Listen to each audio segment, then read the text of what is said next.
Hey, I'll just wait for you guys to show up. Just trying to share this. Um, Discord.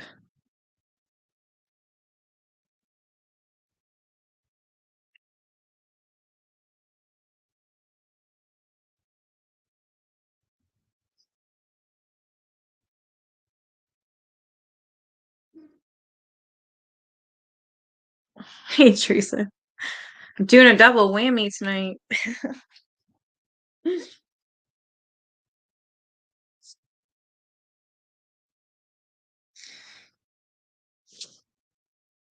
Hey, cool gamer.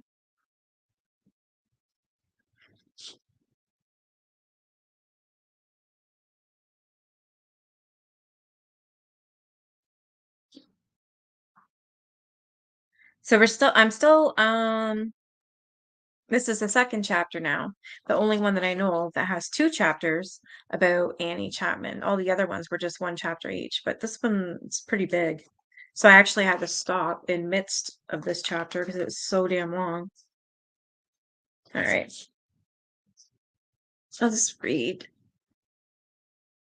I really am enjoying it too. I mean, I'm glad they get to tell their story. It's just I need to know what the hell happened at the end of that book. It is sad. It is complete. And this is the 70s, 1970s. Ellie Bly, she was the one who changed the asylum rules or whatnot. Clearly, it wasn't. I mean, I don't want to shade or anything. Yeah, she did, but it was still going on. You know what I mean? There's still all this bullshit. And for her, it was the 1800s, where then this book is 1970s, and this crap's still going on. And now there isn't any that are even open. So, I mean, wow.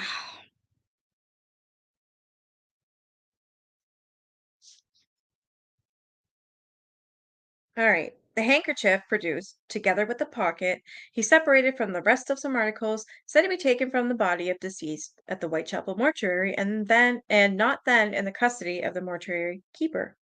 A handkerchief was round the throat of Annie Chapman when he saw her early in the morning. He should say it was not tied on after the throat was cut. Mary Elizabeth Simons, nurse at the Whitechapel Infirmary, said on Saturday morning she and a nurse named Frances Wright were instructed to go to the mortuary. The body was lying on the ambulance. They were directed by Inspector Chandler to undress the deceased. Witness took the clothes off and placed them in a corner of the shed. They left the handkerchief round the neck of deceased. They washed the blood off the body. There was blood on the chest, and if it had run down from the throat, and it had run down by the throat.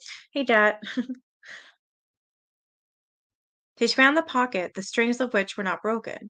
Inspector Chandler stated he did not instruct the nurses to undress and wash the body. The coroner's officer said it was done by order of the clerk to the guardians. At this point, the inquiry was adjourned until Wednesday next. The Times of the same day, Friday, 14th September 1888, also reported. Up to the present time, the police have not succeeded in connecting any persons with the crime. Dr. Phillips' positive opinion that the woman had been dead quite 2 hours when he first saw the body at 6:30 throws serious doubt upon the accuracy of at least two important witnesses and considerably adds to the prevailing confusion. The man arrested at Holloway, Eisenschmidt, has for some reason been removed to the asylum at Bow. Well, we all know what happens at the asylums now. This is the 1800s, so poor guy. His own friends give him an indifferent character. He has been missing from home for nearly 2 months, and it is known that he has been in the habit of carrying several large butcher knives about his person. Inquiries are now being made with a view to tracing his movements during the past 2 months. The principal officers engaged in investigating the Whitechapel murders were summoned to Scotland Yard yesterday. Hey, Kimmy. Later in the day, Mr. Bruce, Assistant Commissioner, and Colonel Munsell chief constable, paid a private visit to the Whitechapel district without notifying the local officials of their intention to do so. They visited the scene of the Buckstrow murders as well as Hanbury Street and made many inquiries. They spent nearly a quarter of an hour at number 29 Hanbury Street and minutely inspected the house and the yard in which were found the mutilated body of Mrs. Chapman.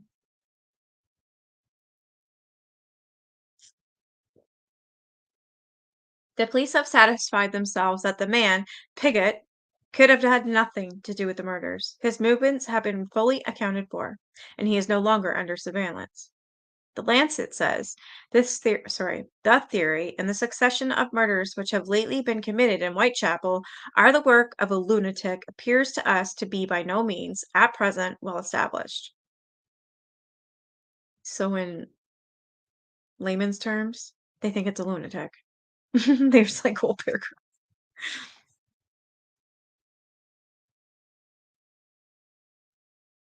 We can quite understand the necessity for any murderer in devouring to obliterate the death of his victim, his future identification as a burglar. Huh? Moreover, as far as we are aware, homicidal mania is generally characterized by the one single and fatal act, although we grant this may have been led up to by a deep-rooted series of delusions. It is not it is most unusual for a lunatic to plan any complicated crime of this kind.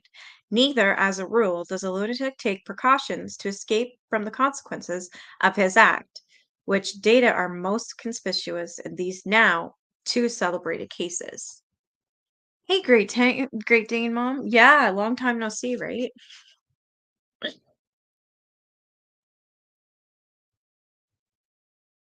The police courts column of the same paper carried the following reports. The first reflecting the excitement produced by the murders in the minds of some. The second concerning a murderous cutthroat attack by a disturbed father on his daughter, and the third about the detention of a prisoner by Inspector Andrews, who would later convey that prisoner to Canada, huh? And then pursues inquiries for a Ripper suspect in New York. What does Canada have to do with any of this?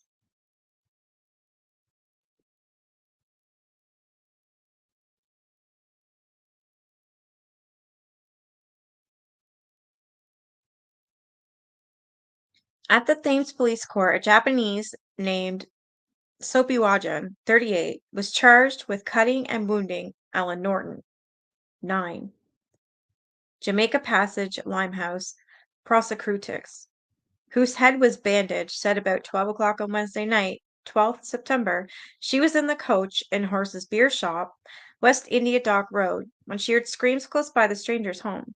She went out and saw the accused in the act of stabbing her friend, Emily Shepherd. Witnesses rushed forward and received the knife stab in her head.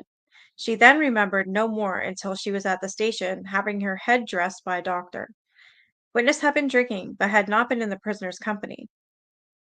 Emily Shepherd said the prisoner came up to her and said to her, "If you go away from me tonight, I will rip you up the same as the woman was served in the Whitechapel Road." She screamed out, where the prosecutrix ran up. The accused then stabbed Norton in the head with a long-bladed knife produced. He then kicked Witness and afterwards broke a plate glass window at the stranger's home. Constable 448K said he heard screams of "police" and "murder," and on going towards the spot, he saw the prisoner jump through the glass panel of the door of the estate of the Ashtick house. He gained admission to the home and found prisoner in the yard washing blood off his hands. Witness took him into custody. Sergeant Brown 2K produced the knife which was covered with blood. Mr. Lushington committed the prisoner for trial. At Lambeth, Thomas James Uberfield, 63, described as a tailor living at 268 Kennington Road, was charged with attempting to murder his daughter, Jane Uberfield, by cutting her throat. Police Constable Hutchins stated that at 9 o'clock that morning, on the 13th of September, he was called to the house and saw the prisoner on the first floor landing. He had only his trousers and shirt on. He was greatly excited, and upon witness asking what was the matter, he said, "I've cut my daughter's throat. I don't know what possessed me to do so. Witness had not been there long before Dr. Farr arrived and attended to the injured girl. Witness detained prisoner and afterwards removed him to the Kennington Road police station. He was charged with attempting to murder his daughter. Dr. Frederick William Farr of Kennington Road said he knew the prisoner as a patient for nearly 18 months. He had been of unsound mind for some time. His delusion was chiefly that he had animals crawling about inside him. Whoa. Instruction was given to watch him. He had never shown symptoms to suppose he would do injury to anybody. He found the injured girl seated in a chair in an upstairs room. She was bleeding very much from an incised wound on the throat, about 2 3/4 inches in length and about half an inch deep in the deepest part. He thought she was likely to recover, and she was now lying at home. Mr. Chance ordered a remand and said it was a sad affair and no doubt the result of a sudden fit of insanity. What I want to know is why this girl was in his care if he was insane. And they knew that he was a prisoner for 18 months. At Wandsworth, Gideon Israel Barnett, who described himself as a theatrical manager of Craven Street, Strand, was re-examined on the charge of obtaining a sum of $45 from Henry Charles Britton, a butcher of Tooting, with intent to defraud, the offense having it was alleged been committed in 1878. Mr. Pollard appeared to prosecute on behalf of the solicitor to the Treasury, and Mr. Poland defended the accused. Mr. Pollard asked the magistrate to deal with the case on the evidence already before him, and said the only additional witnesses he could call were the clerk of the bank on which the particular check in question was drawn, and Inspector Andrews of the Criminal Investigation Department, by whom the accused was arrested. Whew, they need more commas.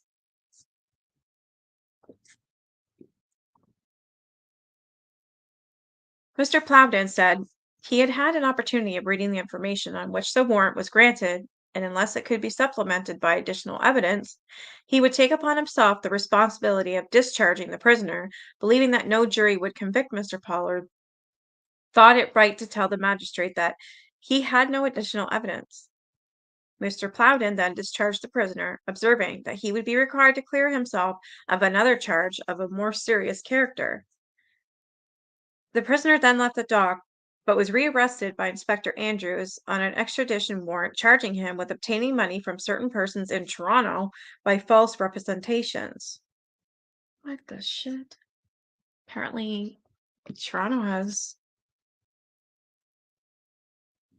well, not really anything to do with this. It was just somebody from Toronto. The Times of Saturday, 15th, 1888, carried further information on the hunt for the Whitechapel murder. The Whitechapel murders. The police at the Commercial Street police station have made another arrest on suspicion in connection with the recent murders. It appears that, among the numerous statements and descriptions of suspected persons, are several tallying with that of the man in custody, but beyond this, the police know nothing at present against him. His apprehension was of single character. Throughout yesterday, his movements are stated to have created suspicion among various persons, and last night he was handed over to a uniformed constable doing duty in the neighborhood of Flower and Dean Street on suspicion in connection with the crime. On his arrival at the police station in Commercial Street, the detective officers and Mr. Aberline were communicated with, and an inquiry concerning him was at once opened. On being searched, perhaps one of the most extraordinary accumulation of articles were discovered.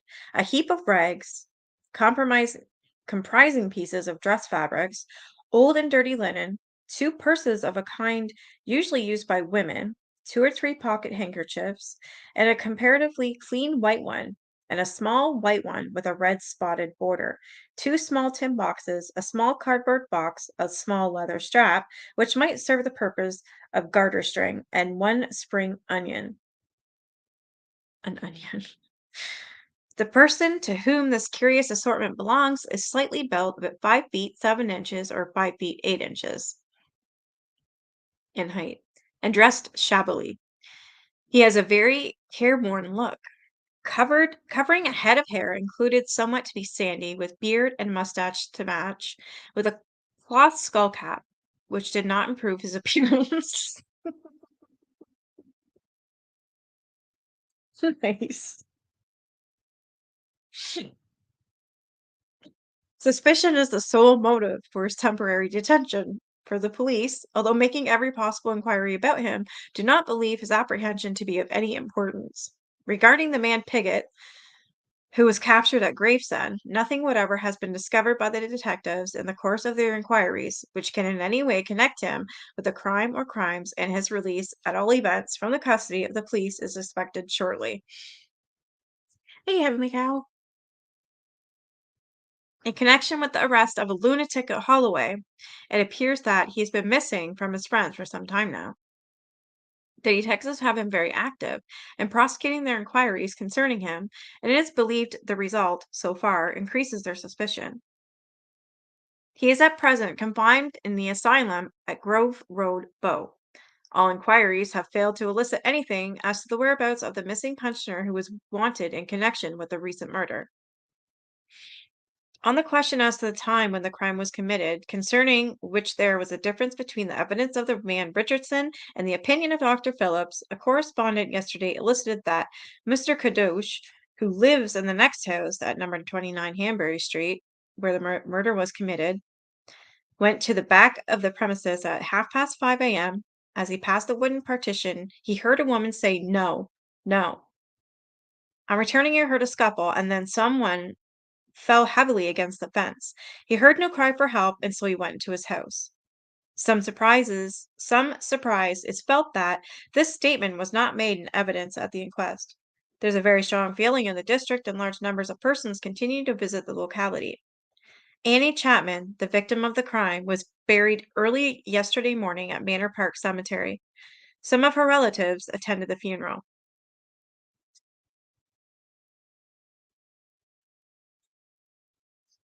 The Times of Wednesday, 19th September 1888, page 3F, detail the continuing story of the investigation into the murders.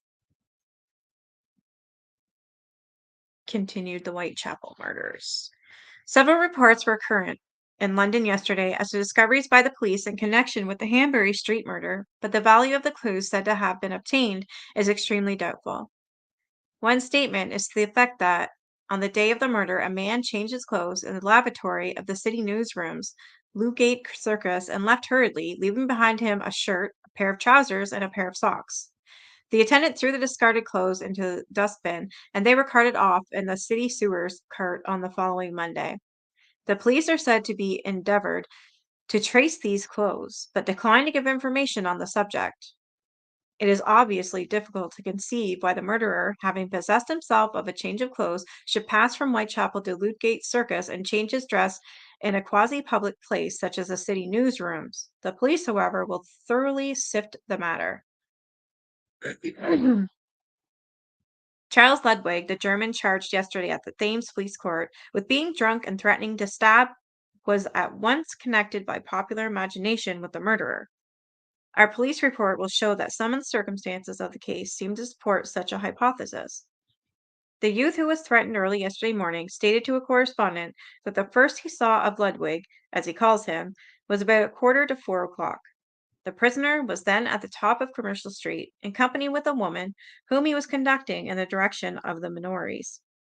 I took no notice of this at the time, said the witness, except to make a remark to a coffee stall keeper. In about a quarter of an hour, the woman ran back in a state of fright, as it seemed. At any rate, she was screaming and exclaiming, "You can't do that to me."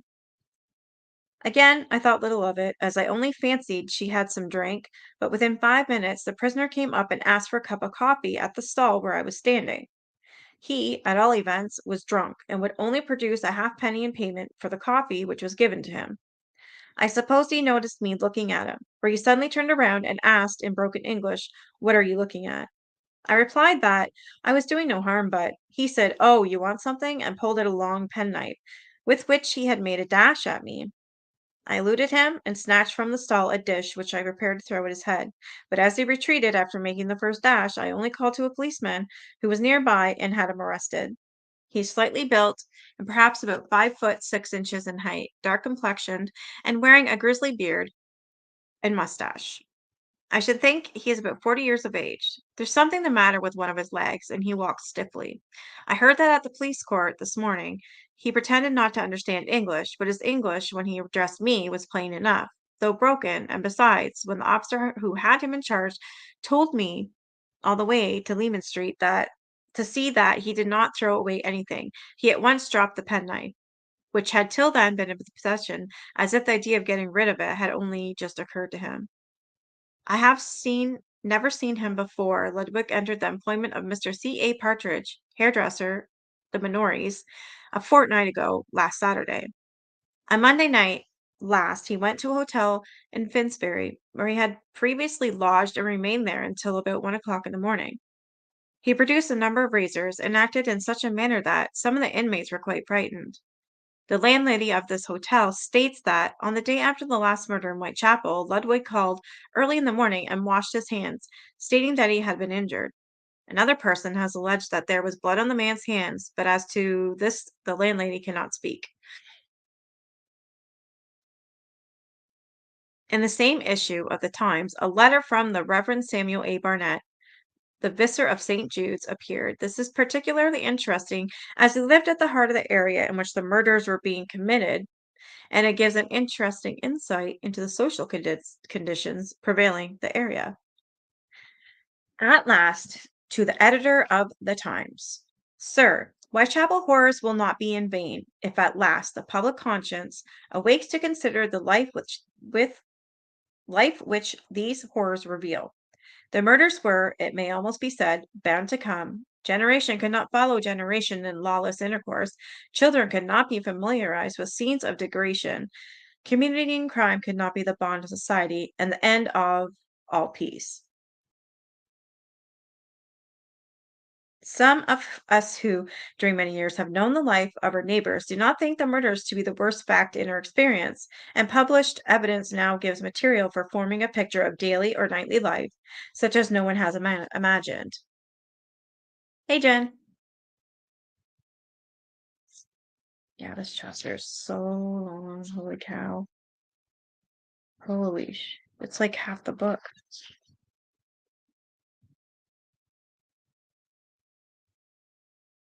It's for those who, like ourselves, have for years known these things to be ready with practical suggestions, and I would now put some forward as the best outcome of the thought of my wife and myself.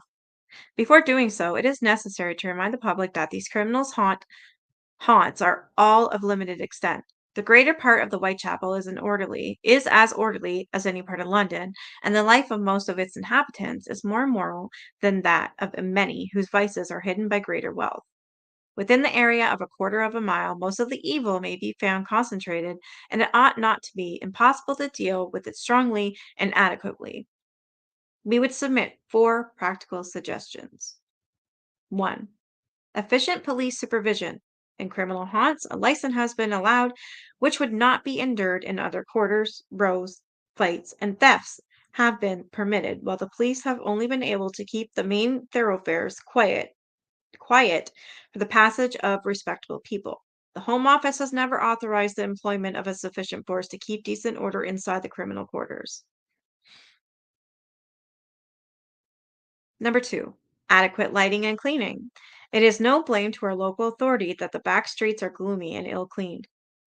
A penny rate here produces but a small sum, and the ratepayers are often poor. Without doubt, though, dark passages led themselves to evil deeds. It would not be unwise, and it certainly would be a humane outlay, if some of the unproductive expenditure of the rich were used to make the streets of the poor as light and as clean as the streets of the city. I actually agree with these, but I doubt they happened. The removal of the slaughterhouses. At present, animals are daily slaughtered in the midst of Whitechapel. The butchers with their blood stains are familiar among the street's passengers, and sights are common, which tend to brutalize ignorant natures. For the sake of both health and morals, the slaughtering should be done outside the town. Number 4. The control of tenement houses by responsible landlords. At present, there is a lease under lease, and the acting landlord is probably one who encouraged Vice to pay his rent. Vice can afford to pay more than honesty, but it profits at last to go to landlords. If rich men would come forward and buy up this bad property, they might not secure great interest, but they would clear away evil not again to be suffered to accumulate.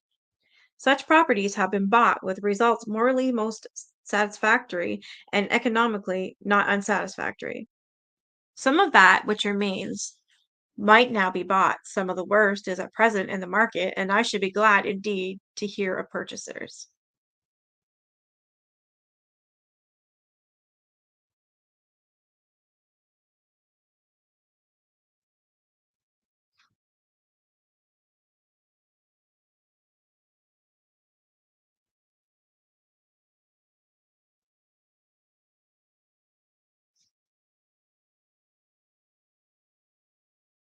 Far be it from anyone to say that even such a radical change as these would do away with the evil.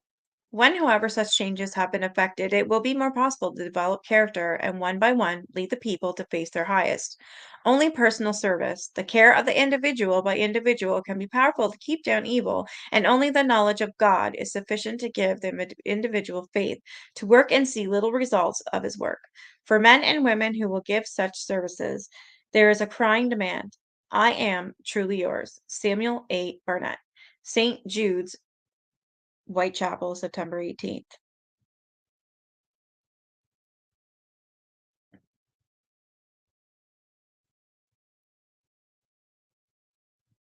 What are you guys talking about?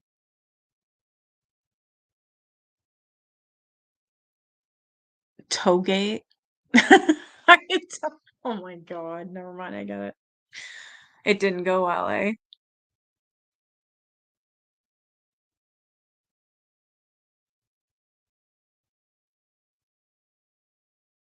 Yeah, I heard it's getting worse. It's spreading to her big toe, apparently. Yeah, it probably is up by the calf by now.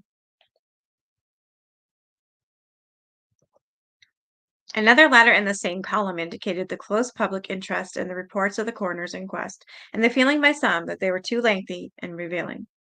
To the editor of the Times. Sir, it is not time that the inquest on Annie Chapman should close, and a verdict of wilful murder against some person or persons unknown be given. The question, which the jury are soon to determine, how, when, and where the deceased met with her death, and who she was, is virtually solved. Discovery of the murderers and is the duty of the police, and if it is to be accomplished, it is not desirable that the information they obtain should be announced publicly in the newspapers day by day through the medium of the coroner's inquiry. That was from someone named JP. No, don't worry about it. I was just looking. The hell, who's? I was like, who's the point? And then when I went back and I read Toge, I'm like, ha, I know who it is. This would seem to be a criticism of Coroner Wayne Baxter's lengthy and revealing inquiries, which many thought gave away too much of the information the police were working on, and is one of the few press statements fully supporting the police viewpoint. Perhaps the initials JP indicate justice of the peace, and that was the writer was a magistrate supporting the police. The new extract from the Times is dated 20 September 1888, page 3, and refers to the resumed inquest. There's so much here. Again, the Whitechapel murder. Oh, it's this damn chapter. It just goes on for miles.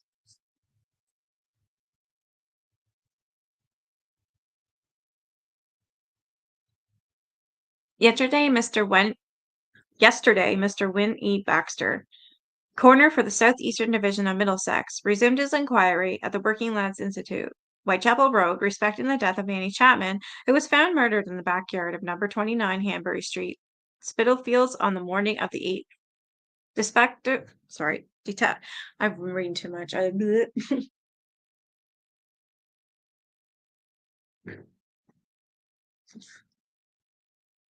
Detective Inspectors Helson and Chandler and Detective Sergeant Thick, 8th Division, watched the case on behalf of the Criminal Investigation Department. Eliza Cooper stated that she lived at 35 Dorset Street, Spitalfields and had done so for the last 5 months. Witness knew the deceased had a quarrel with her on the Tuesday before she was murdered. On the previous Saturday, deceased came in and asked the people there to give her a piece of soap. She was told to ask Liza. Deceased then came to the witness, who opened the locker and gave her a piece of soap. Annie then handed the soap to Stanley, who went and washed himself. Annie also went out, and when she came back, witness asked her for the soap, which, however, she did not return, but said, "I will see you by and by." Stanley gave Annie 2 cents, and she paid for the bed for 2 nights. Witness saw no more of Annie Chapman that night.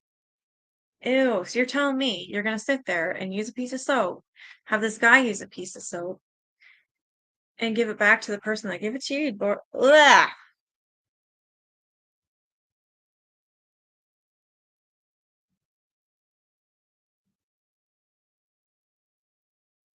Our ears about to.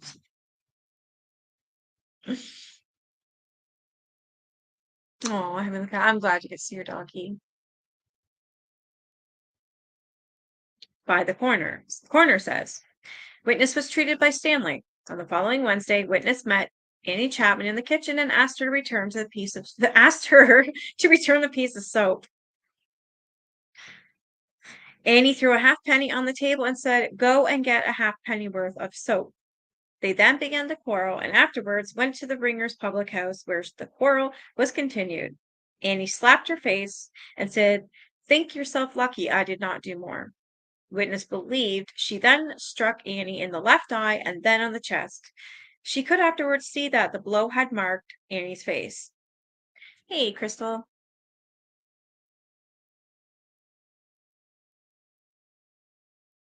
And by the jury. That was the last time she saw Annie alive. At that time, she was wearing 3 rings on her third finger of the left hand. Annie bought the rings, which were brass ones, of a black man. Annie had never possessed a gold wedding ring since witness had become acquainted with her. She had known Annie for about 15 years and knew that she associated with Harry the Hawker and other men. Witness could not say whether any of these persons were missing. With the exception of Stanley, Annie used only casually to bring other men to the lodging house. See, now it says she was wearing the rings on her third finger. Well, no, okay, they were stolen. Dr. George Bagster Phillips was recalled before he was examined. The coroner says it was necessary that all the evidence the doctor had obtained from the post-mortem examination should be on the records of the court for various reasons which he need not then enumerate, however painful it might be. Dr. Phillips said that the notice having given him, he should have been better prepared with the evidence, but he had his original notes with him. While bowing to the coroner's decision, he still thought it a great pity that he should have to give this evidence, as matters which had since come to light and shown the wisdom of the course pursued on the last occasion, and he could not help reiterate his regret that the coroner had come to a different conclusion. On the last occasion, he mentioned that there were reasons why he thought that the person who inflicted the cut on the woman's throat had caught hold of her chin. He came to that conclusion because on the left side, on the lower jaw, were scratches 1.5 to 2 inches below the lobe of the ear, and going in contrary direction to the incision in the throat. They were of recent date. The abrasions on the left side and on the right side were corresponding bruises. He washed them. When they became more distinct, whereas the bruises mentioned in his last evidence remained the same. Annie Chapman had been seized by the throat, while the incisions into the throat had been perpetrated. The witness here stated that, in the interest of justice, he thought it would be better not to give more details. The coroner says we are here to decide the cause of death, and therefore have a right to hear all particulars. Whether the evidence is made public or not rests with the press. I might add, I have never before heard of any evidence being kept back from a coroner.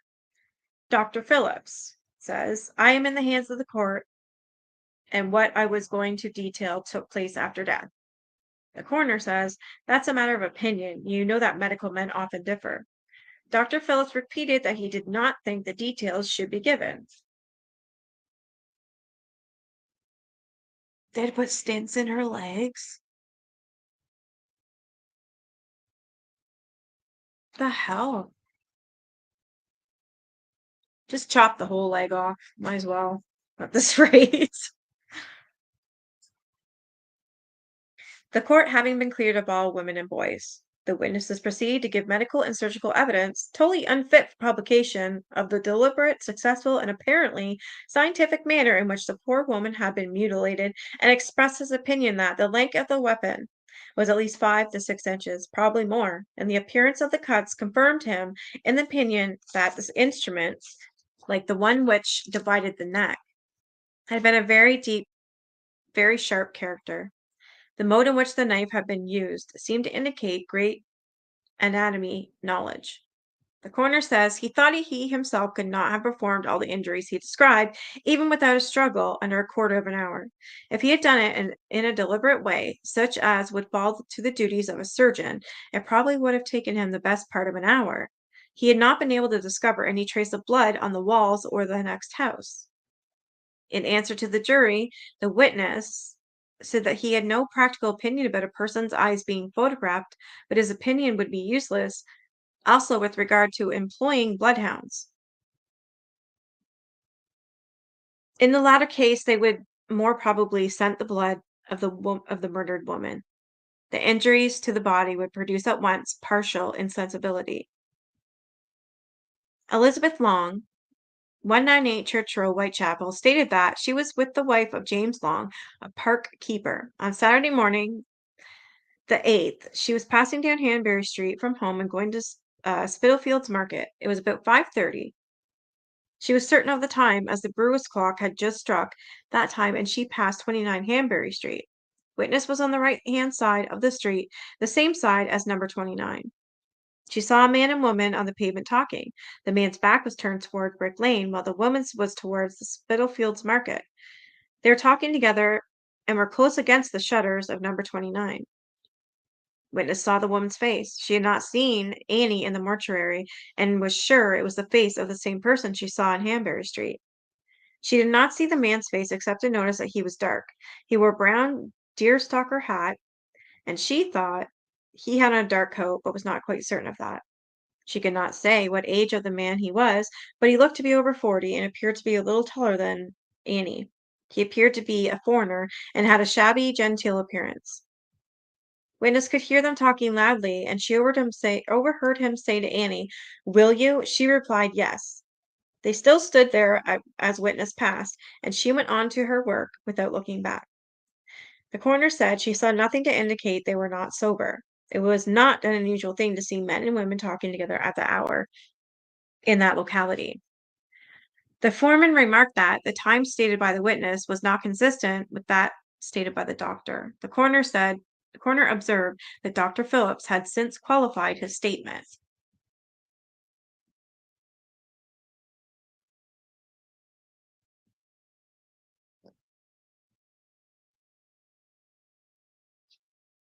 Oh, no worries.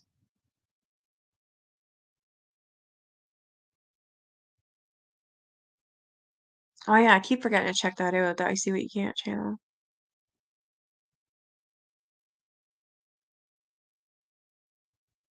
It's like bad, bad. I'll have to check that out.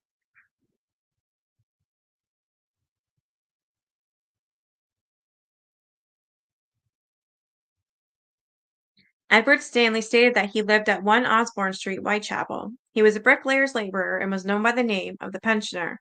He knew Annie, and he sometimes visited her at 35 Dorset Street. He was not there with her more than once or twice, but had been elsewhere with her at times. He last saw her alive on Sunday, between 1 and 3 o'clock in the afternoon.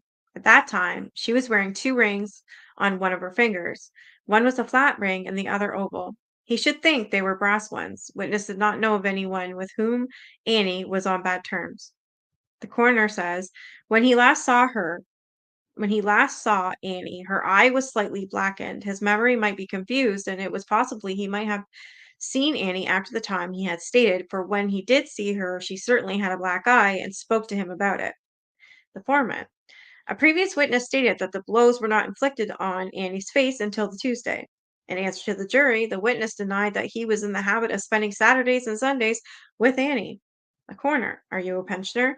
Witness, am I bound to answer this question? The coroner, you have to answer all questions affecting this case that are put to you.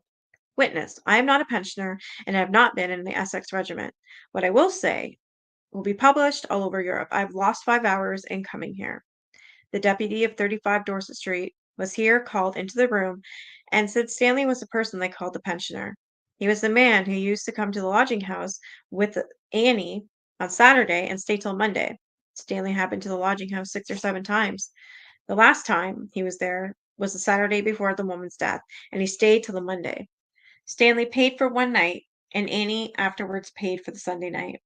Coroner said, "What do you think of that, Stanley?" Stanley says, "The evidence given by Donovan is incorrect. When you talk to me, when you talk to me, sir, you talk to an honest man. I was at Gosport from the 6th of August up till the 1st of September. Annie met me on the corner of Brushfield Street that night. Did you see any quarrel?" "I saw no quarrel, only the effects of it. I have known the deceased about 2 years when she was living at Windsor. I was told by a shoeblack that Annie had been murdered, and I then went to the lodging house and inquired whether it was correct. After I saw the coroner's observations in the newspapers, I went to the Commercial Street police station. In further examination, the witness said he was told the police wanted him. The coroner thought the lodging house keeper had made a mistake in the man. Albert Kadosh, a carpenter, stated that he resided at number 27 Hanbury Street. That was next door to number 29. On Saturday, the 8th, he got up about 5:15 and went out into the yard of his house. As he returned across the yard to the back of his house, he heard a voice say quite close to him, "No." He believed it came from number 29. He went into the house and returned to the yard 3 or 4 minutes afterwards. He then heard a sort of fall against the fence which divided his yard from number 29. Something seemed suddenly to touch his fence. He did not look to see what it was. He did not hear any other noise. The coroner. He did not hear the rustling of any clothes. Witness then left the house and went to his work. When he passed Spitalfields Church, it was about 32 minutes past 5. He did not hear people in the yard, as a rule, but had now and then heard them at the time of the morning by the jury. He did not go into the yard twice out of curiosity. He had been under an operation at the hospital. He informed the police the same day of what he had heard. The palings were about 5 feet 6 inches in height. He had not the curiosity to look over the fence, as at times the next door people were early risers. When he left the house, he did not see any man or woman in Hanbury Street. He did not see Mrs. Long.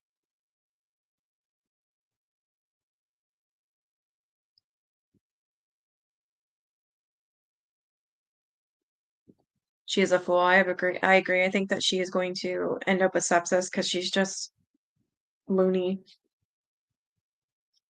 William Stevens, a painter of 35 Dorset Street, deposed that he knew Annie, whom he last saw alive about 12 minutes past 12 on early morning of her death. She was then in the kitchen of the lodging house and was not worse for drink. She's not worse for drink.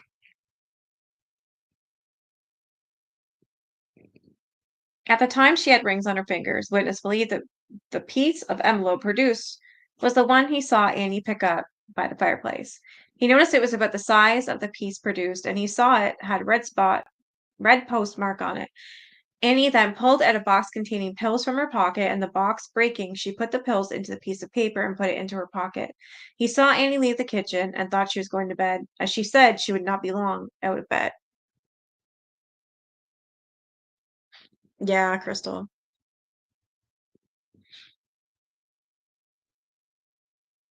He did not know of anyone with whom Annie was on bad terms.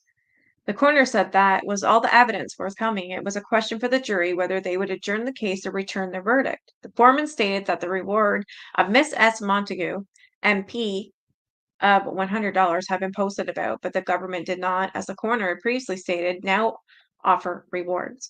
At the time, if the government had offered a reward, it would have looked more official. After some further question, the inquiry was adjourned until Wednesday next, when it would be completed. No further arrests in the connection with the Whitechapel murders have been made up to last night, 19th September, and the police are still at fault. The following letter has been sent to the Secretary of Vigilance Committee lately formed in Mile End, Whitehall, September 17th, 1888. Sir, I'm directed by the Secretary of State to acknowledge the receipt of your letter of the 16th. With reference to the question of the offer of a reward for the discovery of the perpetrators of the recent murders in Whitechapel, and I am to inform you that had the Secretary of State considered the case a proper one for the offer of reward, he would at once have offered one on behalf of the government, but that the practice of offering rewards for the discovery of criminals was discontinued some years ago because experience showed that such offers of reward tended to produce more harm than good, and the Secretary of State is satisfied that there is nothing in the circumstance of the present case to justify a departure from this rule. I am, sir, your obedient servant, E. Lee Pemberton.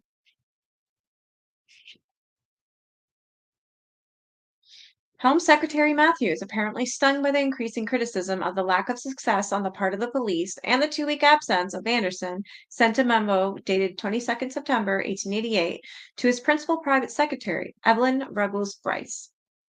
Stimulate the police about Whitechapel murders. Anderson Monroe might be willing to give a hint to the CID. People if needful. This indicates Matthew's dissatisfaction with the CID and his obvious feeling that they would be under the guidance of their old chief Monroe. The final day of the lengthy inquest on the murder of Annie Chapman was 26 September 1888. The proceedings were reported in the Times of Thursday 27 September 1888, and all the evidence having been heard, an account was given of Mr. Wynn Baxter's summing up and views on the inquiry. Okay, so is this the last part?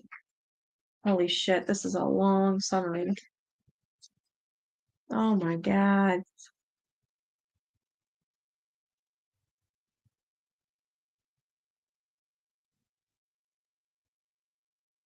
They think they know who Jack the Ripper was. What are you doing, Purbeck?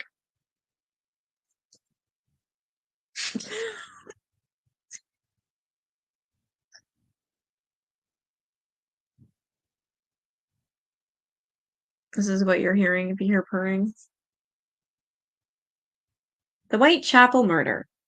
Yesterday afternoon, Mr. Wayne E. Baxter, the coroner for the Southeastern Division of Middlesex, resumed his adjourned inquiry at the Working Lads Institute, Whitechapel, respecting the death of Annie Chapman, age 47, a widow who was found brutally murdered in the backyard of 29 Hanbury Street, Whitechapel, on the early morning of Saturday, the 8th.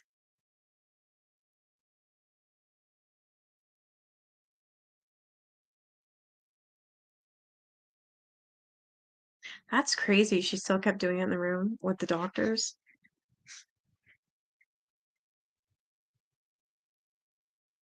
Inspectors Helson, Chandler, and Bannister watched the case on behalf of the commissioners of police.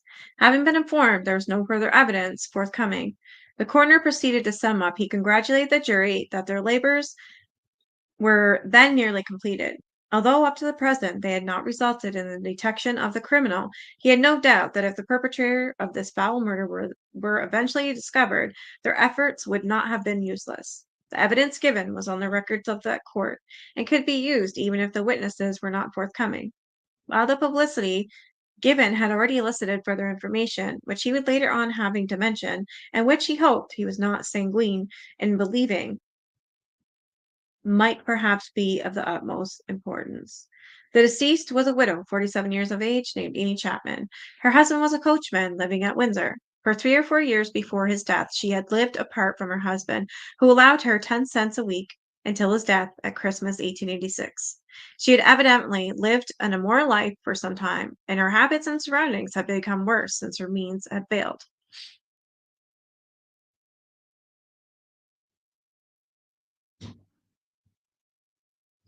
Same here, that high guy. That's why I want to read that H. Holmes book next because I don't know. I feel like they're the same person. He practiced in London and made a run to Chicago Fair. Perfect timing. I'd say I'm starting. Yeah, you thought the same too, Jen. Yeah.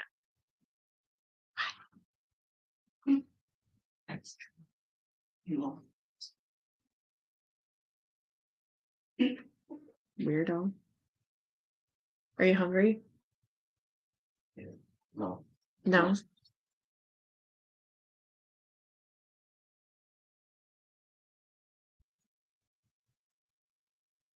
H.H. Holmes, yeah. I know, I've always thought that. What do you got?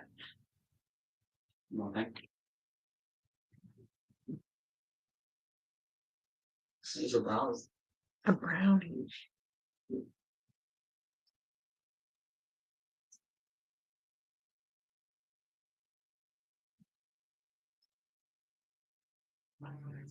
She no longer visited her relations, and her brother had not seen her for 5 months, when she borrowed a small sum from him.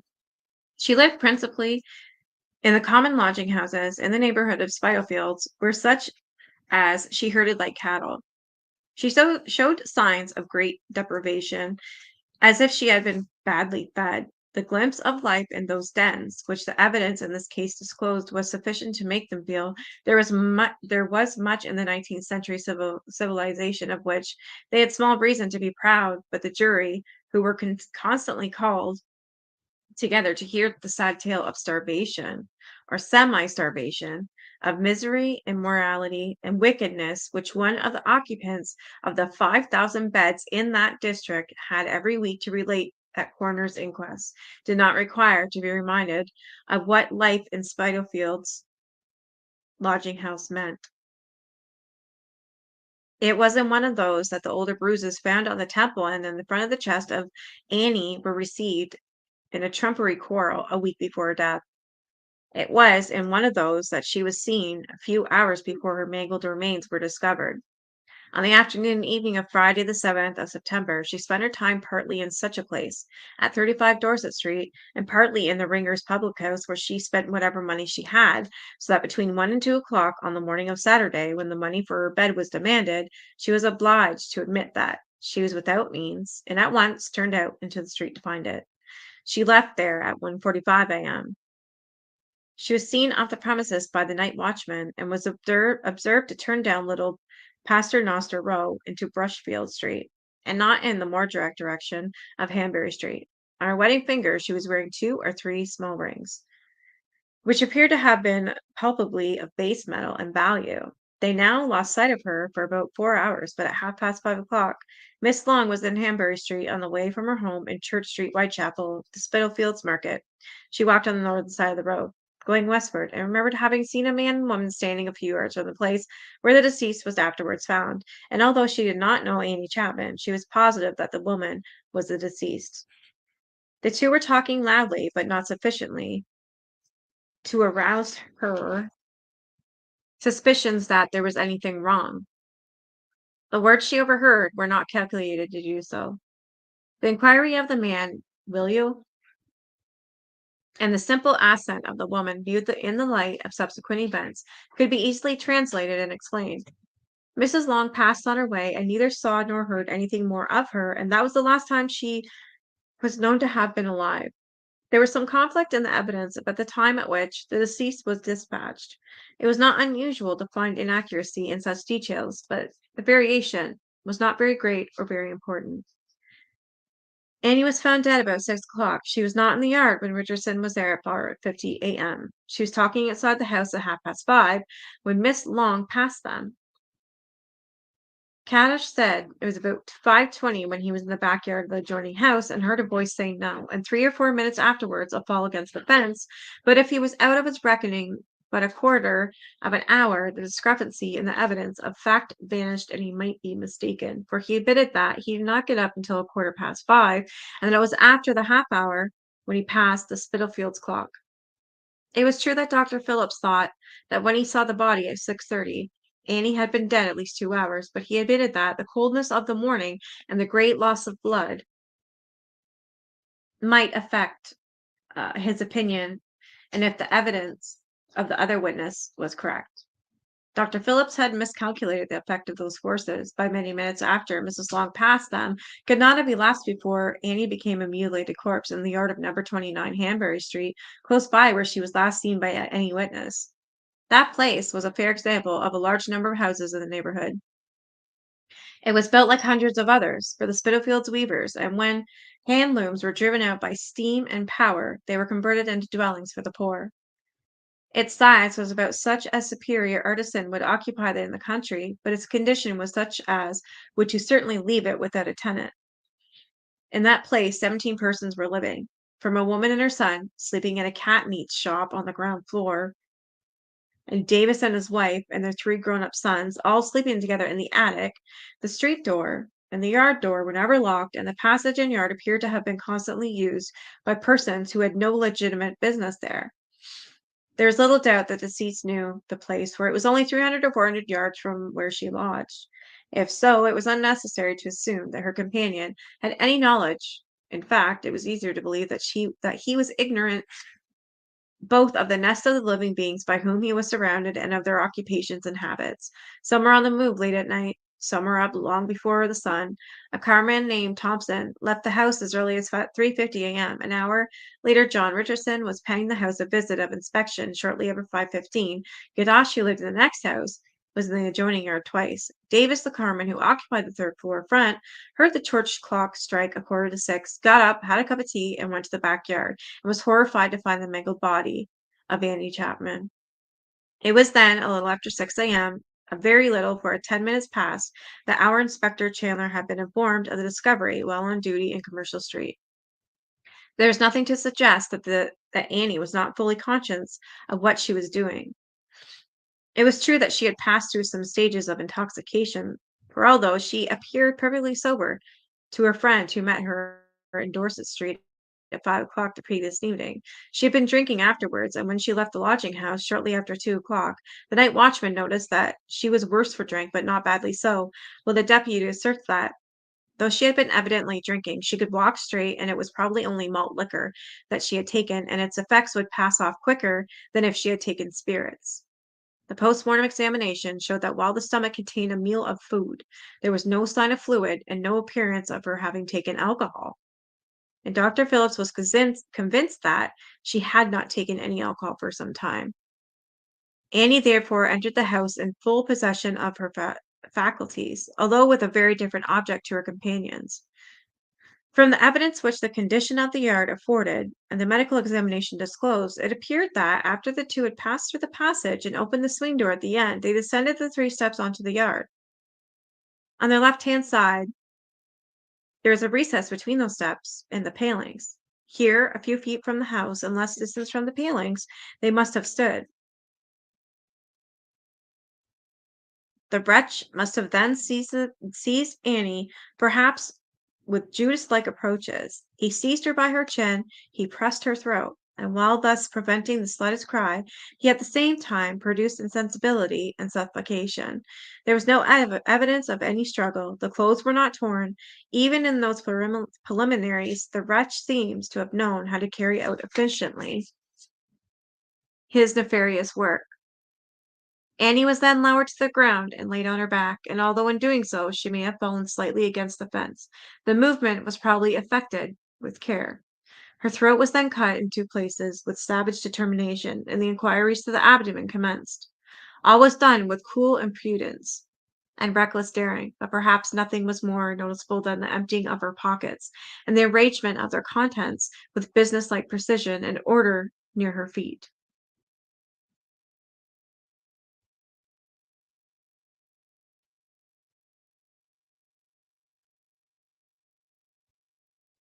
Did you?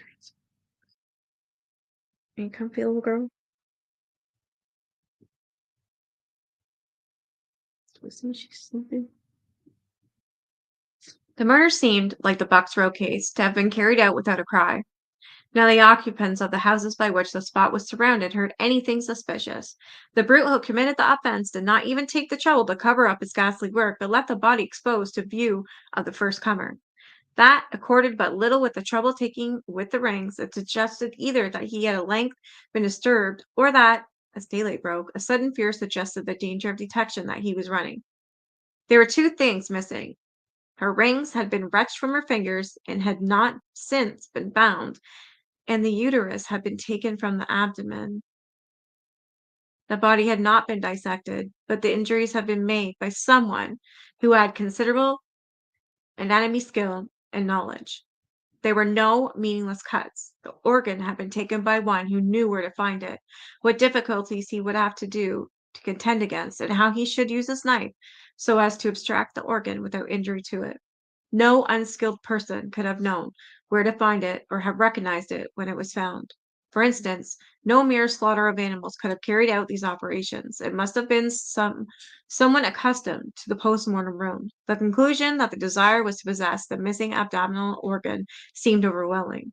If the object were robbery, the injuries to the viscera were meaningless, for death had previously resulted from the loss of blood at the neck. Moreover, when they found an easily accomplished theft of some paltry brass rings and internal organ taken after at least a quarter of an hour's work, and by a skilled person, they were driven to the deduction that the abstraction of the missing portion of abdominal viscera was the object, and the theft of the rings was only a thin veiled blind, an attempt to prevent the real intention being discovered. The amount of missing would go into a breakfast cup. Ew, what? The amount missing would go into a breakfast cup, and had not the medical examination been of thorough and searching character, it might easily have been left unnoticed that there was any portion of the body which had been taken. The difficulty in believing that the purport of the murderer was possession of the missing abdominal organ was natural. It was abhorrent to their feelings to conclude that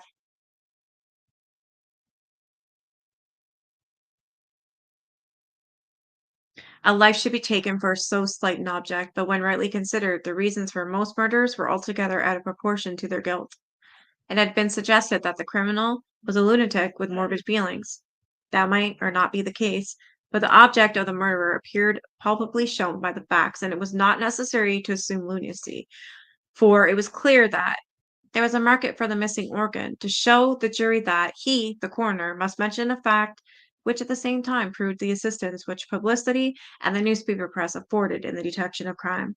Within a few hours of the issue of the morning, papers containing a report of the medical evidence given at the last sitting of the court, he received a communication form from an officer of one of our great medical schools that they had information which might or might not have distinct bearing on the inquiry. Definitely done by a doctor.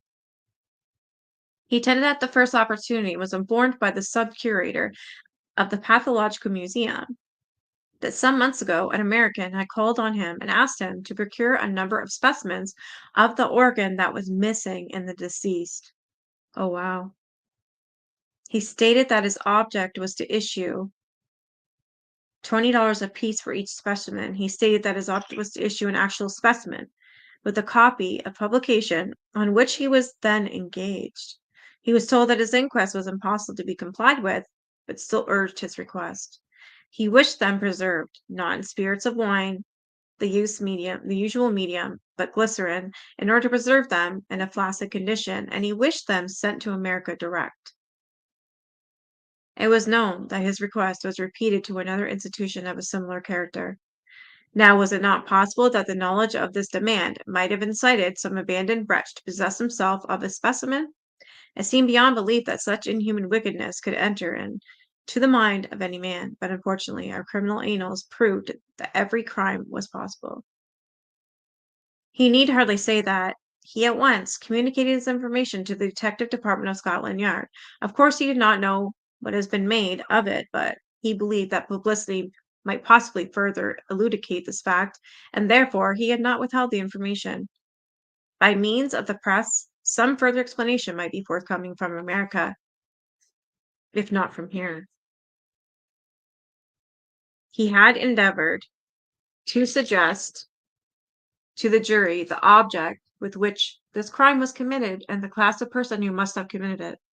The greatest deterrent from crime was the conviction that detection and punishment would follow the rapidity and certainty, and it might be that the impunity with which Mary Ann Smith and Ann Tabram, those are the other two victims,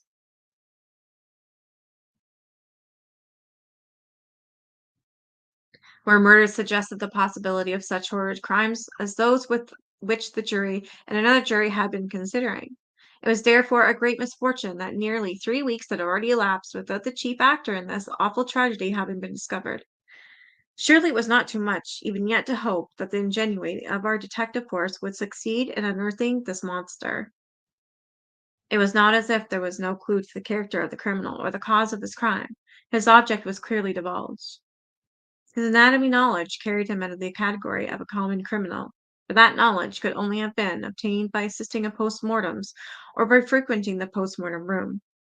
Thus, the class in which search must be made, although a large one, was limited. In addition to the former description of the man Mrs. Long saw, they should know that he was a foreigner of dark complexion, over 40 years of age, little taller than Annie, of shabby genteel appearance, with a brown deerstalker hat on his head and a dark coat on his back. If the jury views accorded with this, they would be of my opinion that they were confronted with a murder of no ordinary character, committed not from jealousy, revenge, or robbery, but from motives less adequate that many which still disgraced our civilization, marred our progress, and blotted the pages of our Christianity. The jury returned a verdict of willful murder against some person or or persons unknown, the former remarking that they were going to add a rider with respect to the mortuary accommodation, but as that had already been done by another jury, they would let it stand. The foreman then said that, as the jury had been there on 5 occasions, the majority thought they should be excused from further attendance for at least 2 years. Coroner said, if possible, that would be done. So again, this is what, the fifth murder, and they still don't know. Don't know.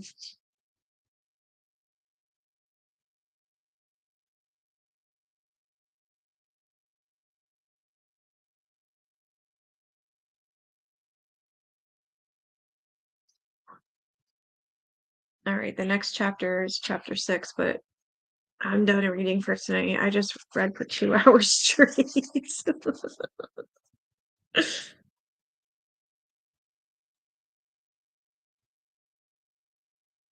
Yeah, that's what they said, $20 apparently.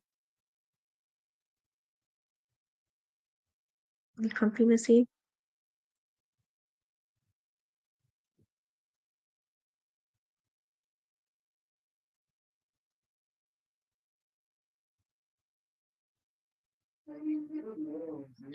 All right. All right, I'm gonna get off here because I need a break. My throat's starting to hurt. Thank you guys for joining me. I appreciate it very much. Tomorrow's what, Friday? I don't think I have anything for tomorrow. Oh, I know. I'll just go live and read those letters from the loony bin again. Really, they're sad. I enjoy them, but they're sad, if that makes sense. I just want to know what happened to them. All right, you guys have a great night, and I'll be back tomorrow actually, and we'll read more. Bye.